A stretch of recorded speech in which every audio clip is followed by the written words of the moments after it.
भैया को driver car से स्टेशन तक छोड़ गया था। अटैची, बैग और थैला कुली को देकर अनिता छोटू और बबली के हाथ थाम प्लेटफॉर्म की तरफ बढ़ गई। बेंच पर बैठने के बाद अनिता सोच में डूब गई कि लो, भतीजे करण की शादी भी निबट गई।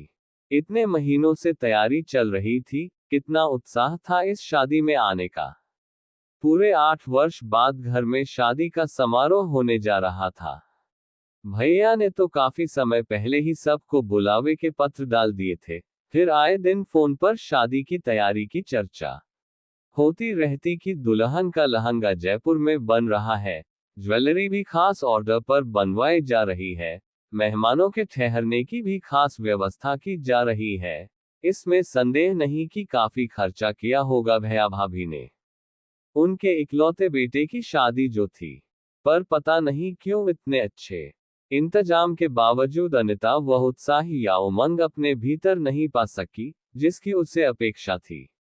एक तो चलने के ऐन वक्त पर ही पति अनिमेष को जरूरी काम से रुकना पड़ गया था। वह तो डर रही थी कि पता नहीं भैया भाभी क्या सोचेंगे कि इतने आग्रह से इतने दिन पहले से बुला रहे थे, और दामाद जी को ऐन वक्त पर कोई काम आ गया।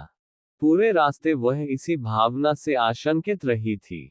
मगर कानपुर पहुंचने पर जैसा ठंडा स्वागत हुआ, उससे उसकी यह धारणा बदल गई। यहां भी तो स्टेशन पर यही ड्राइवर खड़ा था, उसके नाम की तख्ती लिए हुए। ठीक है, भैया व्यस्त होंगे, पर कोई और भी तो आ सकता था लेने। घर पहुंचने पर भी किसी ने ध्यान नहीं दिया कि वह अकेली ही बच्चों के साथ आए हैं। चलो, अनिता आ गई, बच्चे ठीक हैं। ऐसा करो, श्यामलाल को साथ लेकर अपने कमरे में सामान रखवा लो, वहीं तुम्हारा चाय नाश्ता भी पहुंच जाएगा। फिर नहा धो कर तैयार होकर नीचे डाइनिंग हॉल में लंच के लिए आओगी तो सबसे मिल लेना, भाभी बोली। थकान तो थी ही सफर की, पर अब अनिता का मन भी बुझ चला था। दोनों बड़ी बहनें पहले ही आ चुकी थीं। वे भी अपने अपने कमरे में थीं।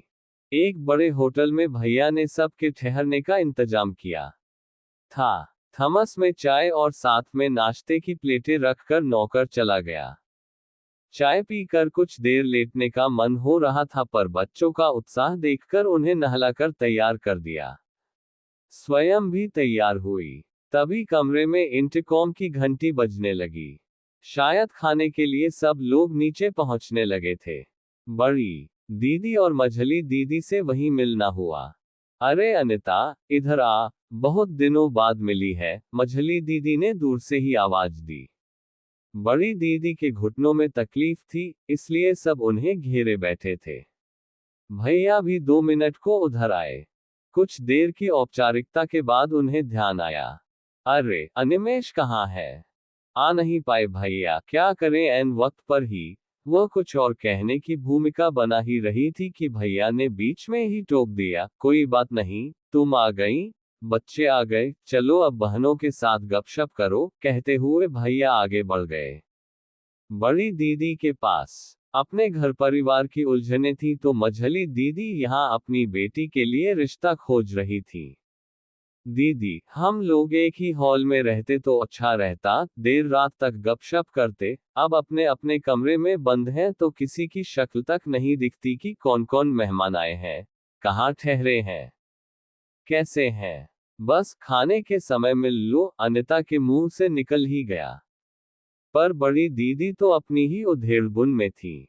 बोली, मुझे तो अभी बाजार निकलना होगा। दर्द तो है घुटनों में, पर किसी का साथ मिल जाता तो हो आती। बहू ने साड़ियां मंगवाई थी, आज ही समय है। भाभी से ही कहती हूँ कि गाड़ी का इंतजाम कर दें। उधर मझली दीदी को अपनी नंद के घर जाकर रिश्ते की बात करनी थी। अतः खाना खाकर कविता चुपचाप अपने कमरे में आ गई। उधर बच्चे भी उकताने लगे थे, मम्मा, हम किसके साथ खेलें? हमारी उम्र का तो कोई है ही नहीं। नीचे बगीचे में घूम आओ या फिर टीवी देख लेना। बच्चों को भेजकर अनिता लेट तो गई, पर नींद आंखों से कोसों दूर थी। 12 वर्ष पहले उसका स्वयं का विवाह हुआ था। फिर 8 साल पहले चचेरी बहन पिंकी का। अभी तक सारे विवाह अपने पुश्तैनी घर में ही होते रहे थे। घर छोटा था तो क्या हुआ, सारे मेहमान उसमें आ जाते। आंगन में ही रात को सबकी खाटें बिछ जाती। दिन भर गहमागहमी रहती।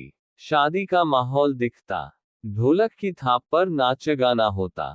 पिंकी के विवाह में जब आशा बुआ नाच रही थी तो बच्चे हंस हंस कर लोटपोट हो रहे थे। हाय दैया ततयो ने खा लयो रे कहते हुए वे साड़ी घुटनों तक उठा लेती। सब लोग हा हा करके हंसते। तभी बड़ी ताईजी सबको डांटती कि बेटी का ब्याह है, कोई नौटंकी नहीं हो रही, समझी। पर फिर भी सब हंसते रहते और वही माहौल बना रहता। आज माम बाबूजी है नहीं, ताईजी भी इतनी बूढ़ी है कि कहीं आ जा नहीं सकती। बस छोटी बुआ आई है, दीदी बता रही थी। पर वे भी शायद अकेली किसी कमरे में होंगी। हाँ, दीदी कह तो रही थी किसी से कि एक थाली कमरे में भिजवा दो। उस समय तो हलवाइयों की रौनक, मिठाई, नमकीन सबकी खुशबू हुआ करती थी शादी ब्याह के माहौल में। पर यहाँ तो बस चुपचाप अपने कमरे में बंद हैं। लग ही नहीं रहा है कि अपने घर की शादी में आए हैं। शाम को बारात को रवाना होना था। बारात क्या, होटल में ठहरे मेहमानों को ही चलना था। पास ही के एक दूसरे होटल में लड़की वाले ठहरे थे, वहीं शादी होनी थी। पर जब तक अनिता तैयार होकर बच्चों को लेकर नीचे आई तो पता चला कि भैया भाभी और करण तो पहले ही जा चुके हैं। कुछ लोग अब जा रहे थे, दोनों दीदियां भी नीचे खड़ी थी। अरे दीदी, करण का तिलक भी तो होना था, अनिता को याद आया। अब रहने दे, सब लोग वहां पहुंच चुके हैं, नीचे ड्राइवर इंतजार कर रहा है, कहते हुए मझली दीदी आगे बढ़ गईं। ऐसा लग रहा था जैसे किसी दूसरे परिचित की शादी हो। खाने की अलग अलग मेजें लगी थी, जैसा कि होटलों में होता है। सब लोग मेजों पर पहुंचने लगे। फेरों के समय तो अपनी कोई जरूरत है नहीं, बड़ी दीदी कह रही थी। और क्या, मेरी तो वैसे भी रात को देर तक जागने की आदत है नहीं। सुबह फिर जल्दी उठना है, 7 बजे की ट्रेन है तो 6 बजे तक तो निकलना ही होगा, मझली दीदी बोली। तभी भाभी की छोटी बहन ममता हाथ में ढेर से पैकेट लिए आती दिखी। दीदी आप लोग तो कल ही जा रहे हो न, तो अपने अपने गिफ्ट संभालो, कहते हुए उसने सभी को पैकेट और मिठाई के डब्बे थमा दिए।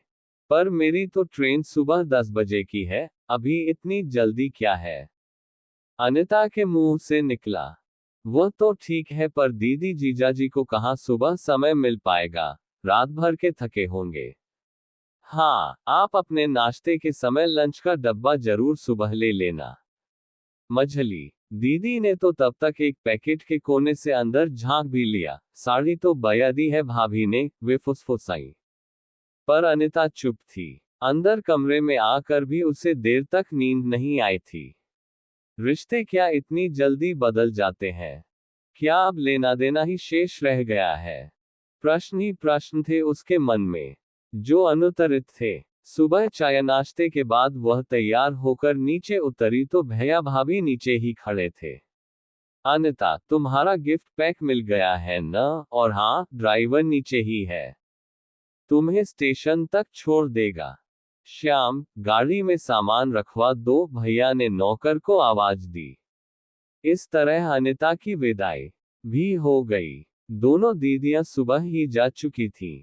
ड्राइवर को किसी और को भी छोड़ना था, इसलिए अनिता को 2 घंटे पहले ही स्टेशन उतार गया। बेंच पर बैठे बैठे अनिता अनमनी सी हो गई थी। अभी भी घोषणा हो रही थी कि ट्रेन और 2 घंटे लेट है। लो, उसके मुंह से निकल ही गया। मम्मा, हमें तो भूख लगी है, छोटू की आवाज गूंजी तो उसने एक पैकेट खोल लिया। और कुछ खाना हो तो सामने से ले आऊं, अभी ट्रेन के आने में देर है। हाँ मम्मा, जूस पीना है। मुझे भी, ठीक है, अभी लाती हूँ। बच्चे साथ थे तो मन कुछ बहल गया, अकेली होती तो। सोचते हुए अनिता आगे बढ़ गई। ट्रेन में बैठकर बच्चे तो सो गए, पर अनिता चुपचाप खिड़की के बाहर देख रही थी। पीछे छूटते वृक्ष, इमारतें, शायद ऐसे ही बहुत कुछ छूटता जाता है, सोचते हुए उसने भी आंखें मूंद ली। अगर आपको स्टोरी अच्छी लगी हो, तो लाइक, कमेंट और चैनल को सब्सक्राइब जरूर करें। धन्यवाद।